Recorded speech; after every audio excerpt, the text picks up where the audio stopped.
la haque sur le plateau, Voilà. justement. Et pourquoi vous êtes, il faut que vous tendiez quand même la perche aussi. Hein. Et, Oui, on aura l'occasion parce que déjà, la HAC a prévu quand même une série de formations. Parce que très prochainement, dans quelques jours, il y aura une formation à l'intention des animateurs et autres speakers dans les langues nationales.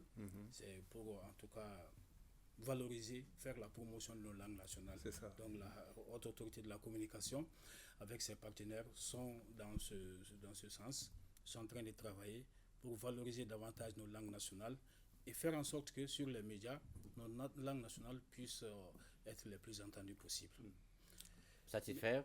Bonne Bon, nouvelle. ce que je voulais ajouter peut-être pour nos amis Ah, de d'accord, de l'environnement. parce que pour les programmes aujourd'hui, on a même initié une lettre au Premier ministre pour instruire à tous les ministères d'intégrer l'alphabétisation dans tous les programmes de développement.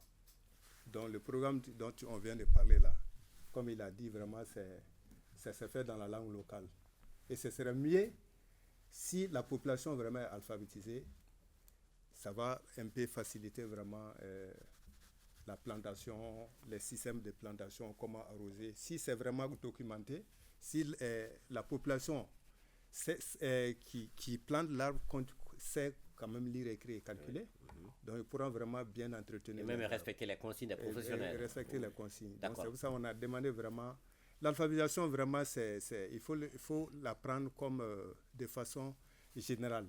C'est-à-dire tous les départements vraiment doivent passer par l'alphabétisation pour mieux réussir. Une question transversale.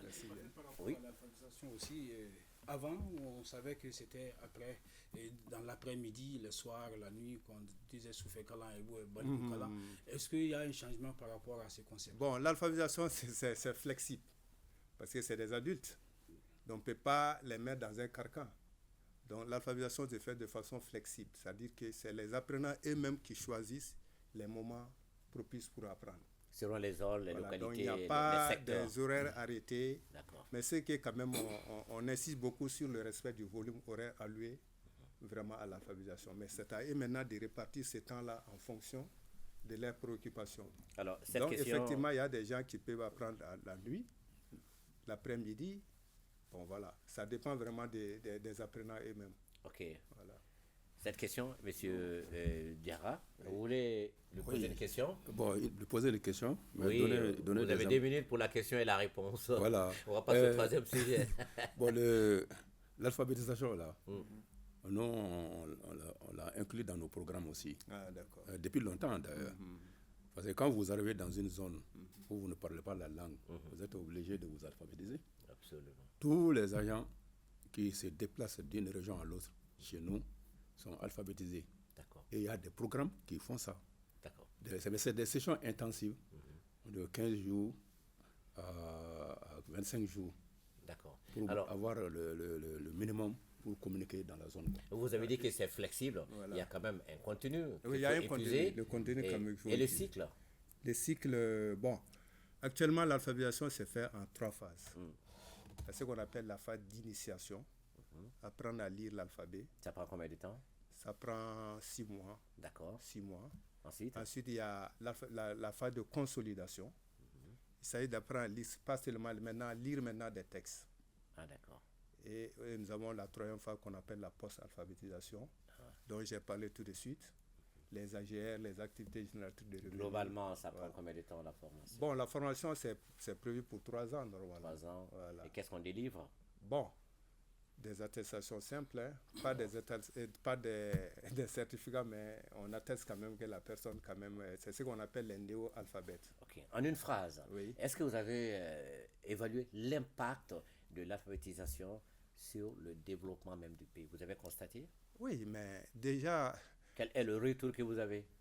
bon, c'est des constats sur le terrain. Vous ne menez pas d'études spécifiques, là, spéciales? Bon, oui, il y a eu, le PV a été vraiment évalué et on a trouvé quand même qu'il y avait l'impact quand même sur le terrain. D'accord. Le comportement de la population a un peu changé. L'environnement, comme il a dit, les gens sont en train de changer de comportement. Parce que je me rappelle, à un moment, les agents des eaux et forêts étaient considérés comme des gens qui étaient là seulement pour la Pour la répression. répression.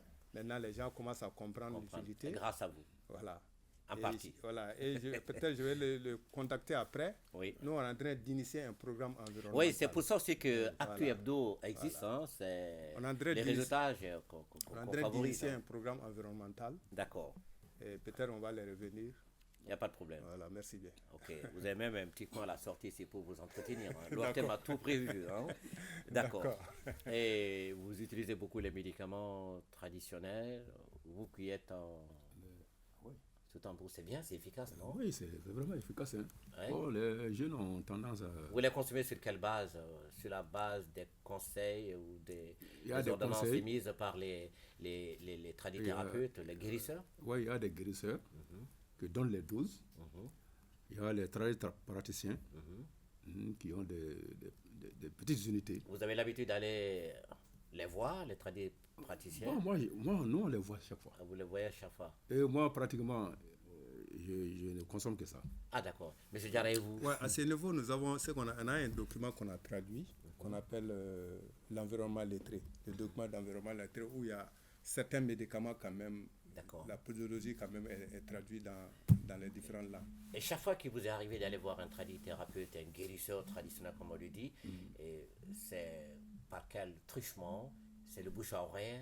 Vous avez entendu sur les radios? Bon, ce phénomène quand même tout le monde sait aujourd'hui. Quand il s'agit tout simplement de tourner le bouton d'une radio privée pour voir quand même la publicité de ces tradithérapeutes. Vous y accordez de Finalement, on ne l'importance? sait même pas... Vous y accordez du crédit? Bon, non, personnellement non. Non. Personnellement non. Aucune publicité sur une radio ne vous Non, a on ne sait conduit même chez- pas à quel... D'accord. un peu, vous voyez, un peu, c'est vraiment... Eh bien, très bien. De toute façon, la haute autorité de la communication nos partenaires, tient depuis pardon, le 14 du mois dernier, oui, une session d'échange sur son rapport de monitoring des médias et ça porte sur la publicité des médicaments et autres pratiques des tradithérapeutes.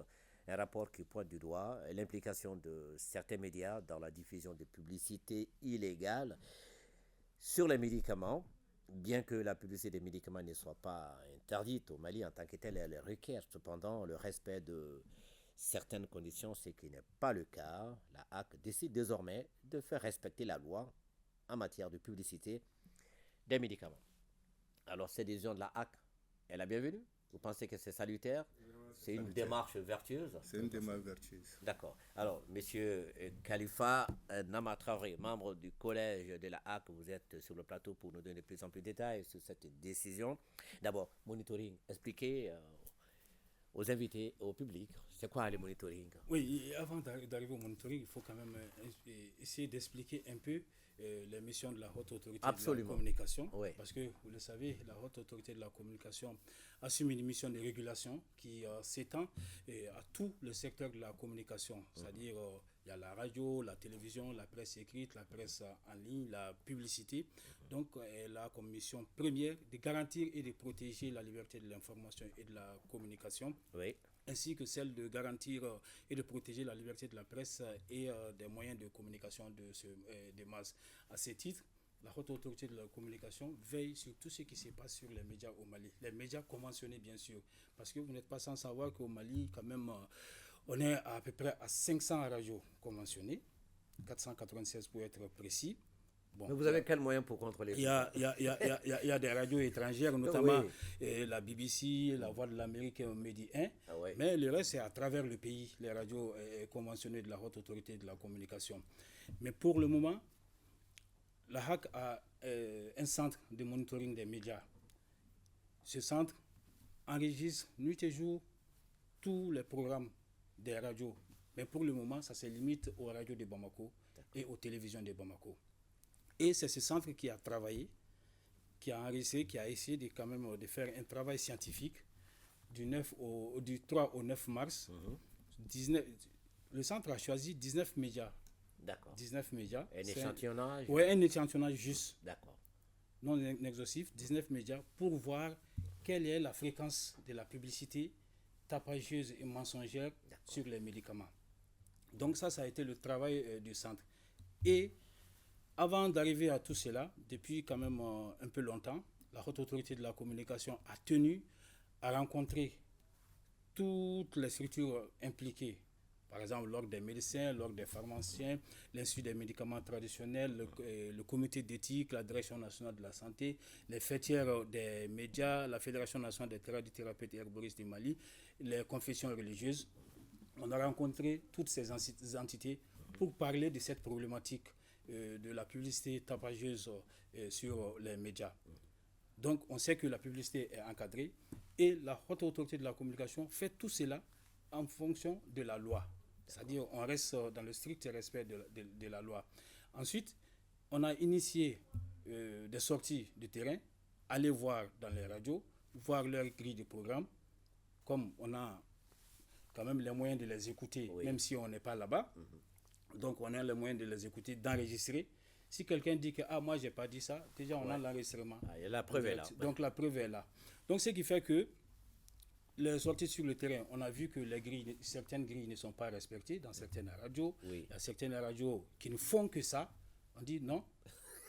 C'est-à-dire dans la convention que ces organes ont signé avec la haute autorité de la communication, le pourcentage de la publicité est connu. On sait qu'une radio commerciale, tel pourcentage est accordé à la publicité. Une radio non commerciale également, c'est la même chose. Donc, tout est encadré et on reste dans le strict respect de la loi. D'accord. Bon, sur le terrain, c'est ce que vous n'avez pas vu. Ça ne se passe pas comme ça, dans la règle de l'art. N'est-ce pas? Oui. Maintenant, vous, on va vous poser cette question.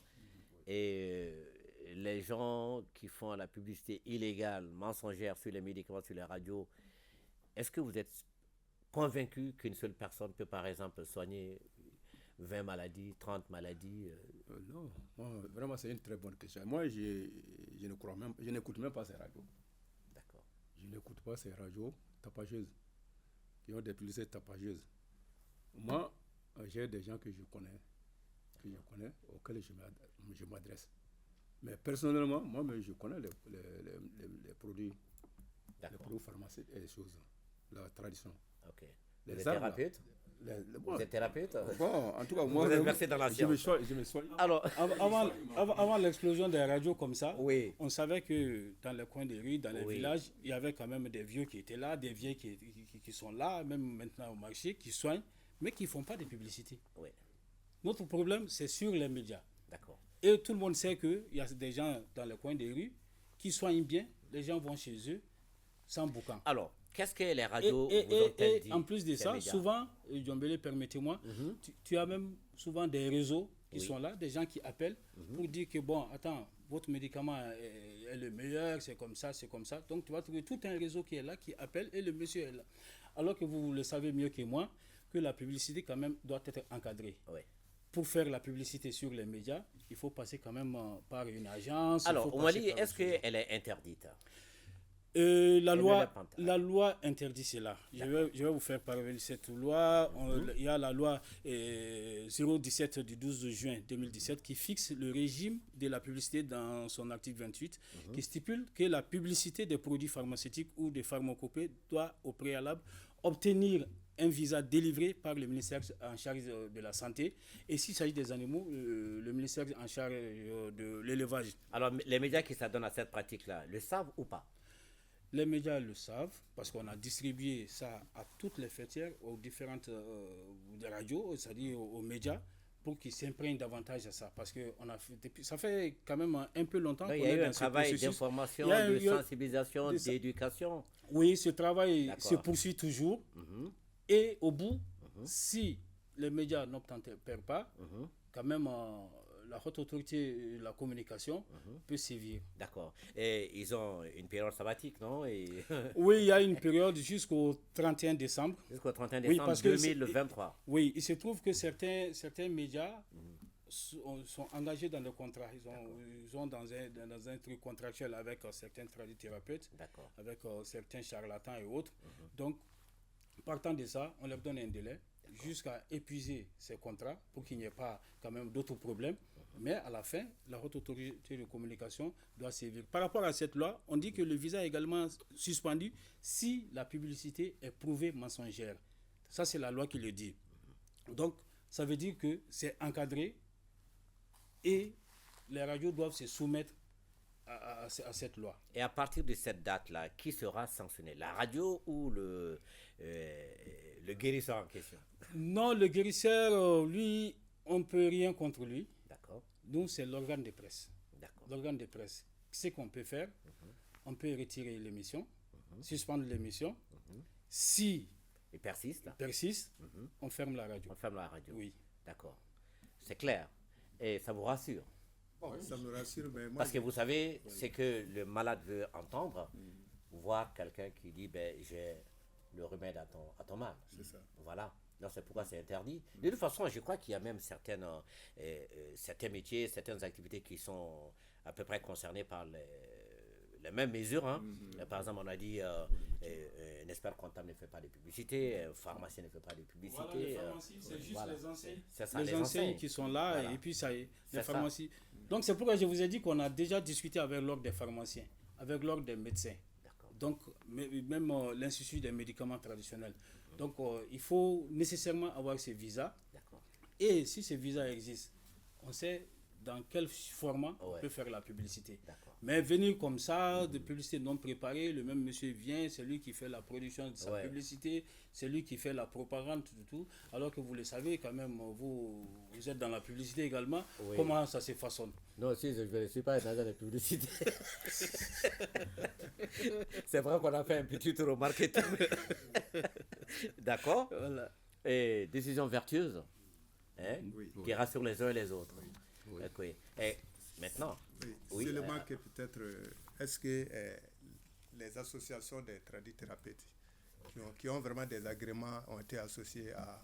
Oui, C'est ce je qu'il viens a de dit le que tout le citer. monde était J'ai dit là. même les confessions religieuses. Ah, d'accord. Ça, on a le Haut Conseil islamique était représenté, les confessions protestantes et catholiques également, Oui. la Fédération des tradithérapeutes et herboristes du Mali également, Oui. l'Institut des médicaments, le Comité d'éthique, Direction nationale de la santé, c'est-à-dire C'est bien. toutes les structures impliquées dans la gestion de ce phénomène sont impliquées, C'est bien. ont été invités. Donc il y a eu une grande rencontre, mais ce n'est pas la fin. Il y aura d'autres rencontres pour quand même déterminer les mesures à prendre. D'accord. C'est déjà bien. Et bloquer les radios, tous les médias qui s'adonnent à ces pratiques illégales, c'est bien. Mais est-ce qu'à côté aussi, la HAC a prévu des actions pour sensibiliser la population à ne pas vraiment se laisser séduire par ces publicités mensongères? Oui, bon, cette émission fait partie de ça. Absolument. Parce qu'on a fait la rencontre, ça a été bien couverte et tout. Donc, on est, comme les radios même étaient présentes, certaines radios étaient présentes à travers les fêtières, l'URTL, l'Amatel et autres là. Donc, c'est à ces organismes de relayer cette information au niveau des radios. Absolument. Et les radios aussi, à leur tour, vont voir avec... Ouais. Désormais, c'est comme ci, désormais, c'est comme et ça. voilà Il y a ce qu'il une faut loi respecter. qui interdit cela. D'accord. Maintenant, nous allons changer. Il faut le dire, hein, ce n'est pas quand même une pression sur les radios. Ce n'est pas, comme on le dit, leur tirer le pain de la bouche. Oui. Mais c'est quand même un problème de santé publique Oui. et auquel tout le monde doit participer. Absolument. D'accord. Mais à l'issue de votre rencontre avec tous ces partenaires, quel est le sentiment général qui s'est dégagé? Est-ce que tout le monde a compris quand même le bien fondé de la décision? Oui, tout le monde a compris le bien fondé. C'est vrai, les responsables des radios, eux, restent D'accord, toujours... c'est notre gagne-pain quelque part. Oui, certains disent que c'est leur gagne-pain. Mais au fur et à mesure, parce que comme c'est une première, Oui. donc c'est un processus qui va s'étendre sur des mois, au fur et à mesure, ils comprendront que ce n'est pas quand même leur porter préjudice, Oui. mais c'est plutôt un service public. Absolument. Donc on aide la population malienne. Il y va de Voilà. la santé de l'ensemble de la Parce population que, malienne. parce que hein. même les médecins, l'ordre des médecins qui étaient là-bas, représentés par son président, le comité d'éthique, ils ont expliqué des cas où des gens ont pris des médicaments comme ça et après ils se retrouvent à Oui. l'hôpital. On leur demande, ça prouve que souvent c'est trop tard. Oh là là, c'est bien dommage.